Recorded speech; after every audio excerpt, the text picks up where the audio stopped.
அன்பு வணக்கம் எல்லோருக்கும். இது சங்கமிக்கிறேன் தமிழில் கட உபனிஷதம். இது பாகம் 4.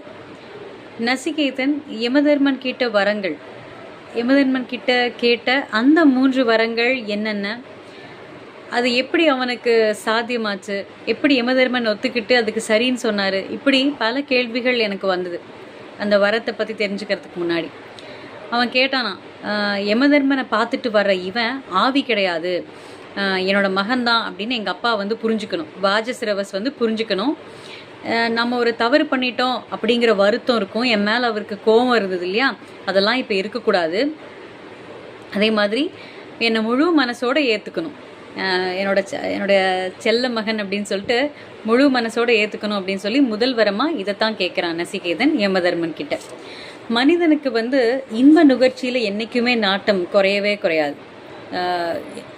போதுமா அப்படின்னு கேட்டால் இன்னும் வேணும் இன்னும் வேணும்னு தான் மனசு சொல்லும். போதும்னு சொல்கிற ஒன்றே ஒன்று வயிறு மட்டும்தான். அப்படிங்கிற பட்சத்தில் மனுஷனுக்கு ஆசைகள் ரொம்ப அதிகம், இன்ப நுகர்ச்சியில் நாட்டம் ரொம்ப அதிகம், ஆனால் ஆயுள் ரொம்ப குறைவு. அப்படின்னு பார்க்கும்போது இங்கே கிடைக்காத, இங்கே பூர்த்தி செய்ய முடியாத இன்பங்கள், அந்த சந்தோஷங்கள், அந்த ஆசைகள்லாம் வேறு ஏதோ ஒரு உலகத்தில் இருக்கிறதா நினச்சிட்டு அங்கே போய் நம்ம சுகபோக வாழ்க்கையை வாழலாம், கண்டினியூ பண்ணலாம் அப்படின்னு நினைக்கிறான்.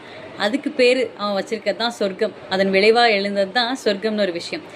எல்லா நாட்டு புராணங்கள்லையுமே இந்த கருத்து இருக்குது. பசி, தாகம், மூப்பு, அதாவது வயோதிகம், இது எல்லாத்துக்கும் மேலே மரணம், இந்த மாதிரியான விஷயங்கள் எல்லாமே அங்கே கிடையாது. சுகபோகங்களுக்கு தடை கிடையாது. அந்த தடைகளே இல்லாத அந்த உலகத்தை, அந்த சொர்க்கத்தை மனுஷனுக்கு ரொம்ப பிடிச்சு போகுது.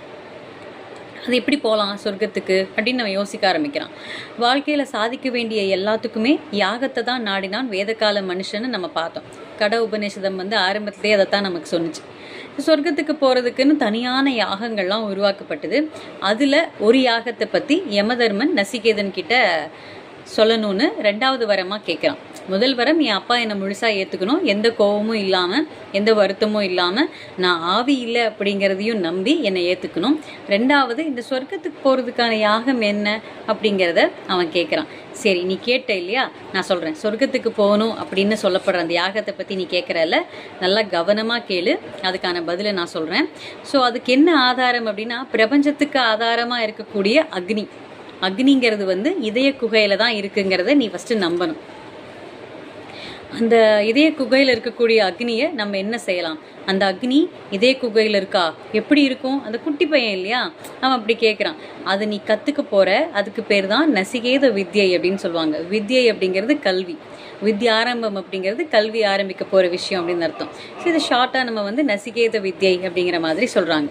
ஸோ இதில் ஆன்மீக உண்மைகளை, இறைவனை பற்றின உண்மைகளெல்லாம் நம்ம தெரிஞ்சுக்கணுன்னா நமக்கு புத்தி விழிப்போடு இருக்கணும் அப்படிங்கிறது தான் விஷயம். இந்த கருத்து பல இடங்களில் வலியுறுத்தப்படுது. நம்ம நிறைய இடத்துல கேட்டிருக்கோம், ஃபோக்கஸ்டாக லேர்ன் பண்ணுங்கள், அலர்ட்டாக லேர்ன் பண்ணுங்கள், காஷியஸாக இருங்க, லேர்ன் பண்ணுறப்போ இன்னும் நல்லா புரியும், அந்த புரிதல் மேம்படும் அப்படின்னு நம்ம சொல்லுவோம் இல்லையா, அதுதான் இது.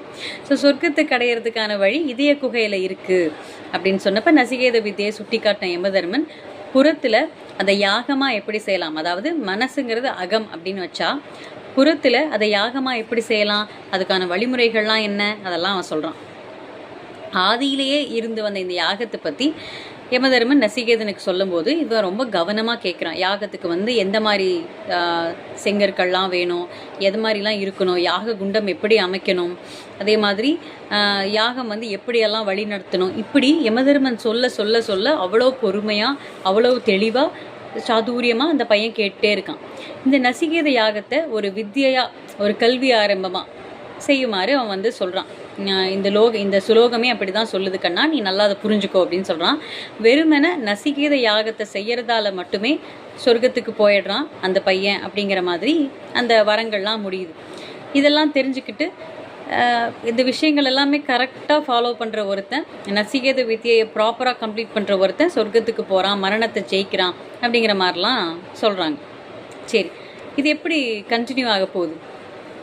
உடல் விழறதுக்கு முன்னாடியே, அதாவது நம்ம உடம்பு சாயறதுக்கு முன்னாடியே, வாழும்போதே மரணத்தை வெல்வது எப்படி, அது எவ்வளோ அற்புதமாக சொல்ல முடியும்னு ஒருத்தர் சொல்லியிருக்கார். ஸ்ரீ சங்கரர் தான் அது. அறியாமையிலேருந்து நம்ம விடுபடணும் ஒன்று. இன்னொன்று, ஆசை, வெறுப்பு, இந்த மாதிரி உணர்ச்சிகளுடைய பிடியிலேருந்து நம்ம விடுபடணும். இந்த 2 விஷயத்துலேருந்தும் வெளியே வரும்போது மரணத்தை வெல்வதுங்கிறது ரொம்ப சுலபம் அப்படின்னு ஸ்ரீ சங்கரர் சொல்லியிருக்காரு. அறியாமை, ஆசை, இந்த 2 விஷயத்துலையுமே நம்ம வசப்பட்டு நம்ம செய்கிற ஒவ்வொரு செயலுமே நம்ம உலகத்தோட பிணைக்குது. என்னோட பையன் எனக்காக நான் அவனுக்கு செய்கிறேன், எங்கள் அப்பா அவங்களுக்காக செய்கிறேன், இது என்னோட ஆசை அதுக்காக. ஸோ ஆசை, எதிர்பார்ப்பு, அது யாருக்காக இருந்தாலும் சரி, அதெல்லாம் நம்ம இந்த உலகத்தோட பிணைக்கக்கூடிய ஒரு விஷயமாக தான் இருக்குது. ஆனால் ஆசையோ வெறுப்போ இல்லாதவனாக வாழும்போது பிறவியற்று போனதுனால அது மரணத்தை வென்ற ஒரு வாழ்க்கையாயிருது. ஆசைகள் இருக்கும்போது தான் மரணத்தை நினச்சி பயம் வரும். ஐயோ நம்ம செத்து போனால் யார் இதெல்லாம் செய்வா, இப்படி இதெல்லாம் நடக்கும். யார் இருந்தாலும் இல்லைன்னாலும் உலகம் இயங்கிறது நிற்க போகிறதில்ல, காலம் ஓடுறது நிற்க போகிறதில்ல. அப்படிங்கிற பட்சத்தில் எதுவுமே தொடர்ந்து இயங்கிக்கிட்டே தான் இருக்கும். அப்படிங்கிற பட்சத்தில் இங்கே அதீத கவலையோ கோபமோ வெறுப்போ ஆசையோ தேவை கிடையாது. அப்படிங்கிறது தான் ஒவ்வொரு சாப்டரும் இந்த புக்கில் எனக்கு சொல்லிக்கிட்டே இருக்குது. கட உபனிஷதம் பற்றி தான் நம்ம பேசிகிட்டு இருக்கோம் ஒவ்வொரு பாகத்துலேயும். இனி அடுத்தடுத்த பாகங்களில் அடுத்தடுத்த விஷயங்களை நம்ம தெரிஞ்சுக்கலாம். இணைந்திருங்கள். இது சங்கமிக்கிறேன் தமிழில். நன்றி.